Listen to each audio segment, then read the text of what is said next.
ආයුබෝවන් cook විත් චුටි channel එකට ඔබ සැම ආදරයෙන් පිළිගන්නවා.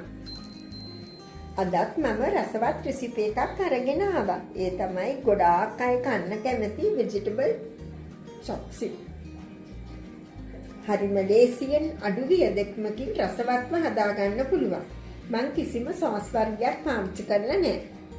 දැන් අපි බලමු chopsi එකට අවශ්‍ය වන එළවලු මොනවද කියලා.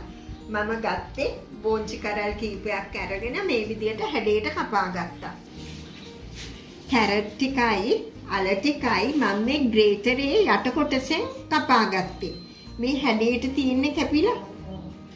ගෝවකොළ කීපයක් ගත්තා. ඊට පස්සේ ගෝවකොළ හොඳට ලුණු වතුරෙන් හොදලා වතුර බේරගෙන ටිකක් පොඩි කෑලි වලට සාමාන්‍ය ප්‍රමාණයේ කෑලි වලට ඉරාගෙන තියෙන්නේ. කපා ගත්තේ නෑ, කඩා ගත්තා. දැන් මම මේ එළවලු ටික වෙන වෙනම තඹ ගන්න යන්නේ. උණු වතුරට ලුණු කුඩු ටිකක් දාලා ඊට පස්සේ එළවලු වෙන වෙනම තඹ ගන්නවා. මං කිව්වනේ එළවලු තඹ ගන්නවා කියලා. ඒකට ඔයගොල්ලෝ අහලා ඇති බ්ලාන්ච් කරනවා කියලා කියන්නේ. මං කිව්වනේ එළවලු ටික මම වෙන වෙනම තඹ ගන්නවා කියලා. ඊට පස්සේ තඹගත්තේ එළවලු අර ටික මං වතුර බේරලා තිබ්බා. දැන් බෝංචි ටිකේ කොළ පාට ලස්සනට තියෙන්න ඕනේ හින්දා මම ඒක අයිස් වතුරට දානවා. අයිස් වතුරට දැම්මහම අර කොළ පාට ගතිය හොඳට තියෙනවා. ඊට පස්සේ වතුර ටික පෙරා ගන්නවා. කැරට් ටික දාලා කැරට් ටික තඹ ගන්න යනවා.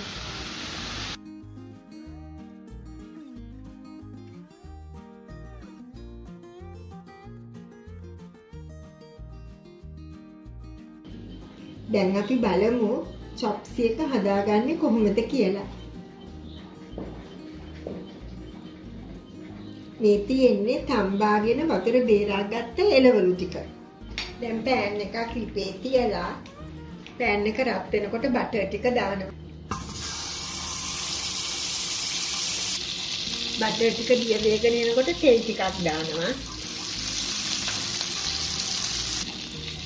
සුදුලුණු ටික දානවා. දැන් මම චිකන් තඹගත්ත වතුර ටිකක් එකතු කරනවා. ඒකලන්ට පුළුවන් වුණනම් vegetable chop එකක් හදලා ඒක දාගන්න. ඊට පස්සේ corn flour ටිකක් දානවා. එකතු කරනවා රස අනුව.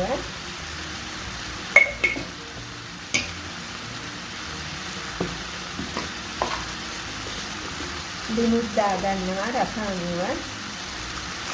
මම මොකක්වත් සෝස් වර්ග දාගත්තේ නෑ. ගොඩාක් ඝනකම් කරගන්නත් එපා. දැන් තඹගත්ත එළවලු ටික දානවා.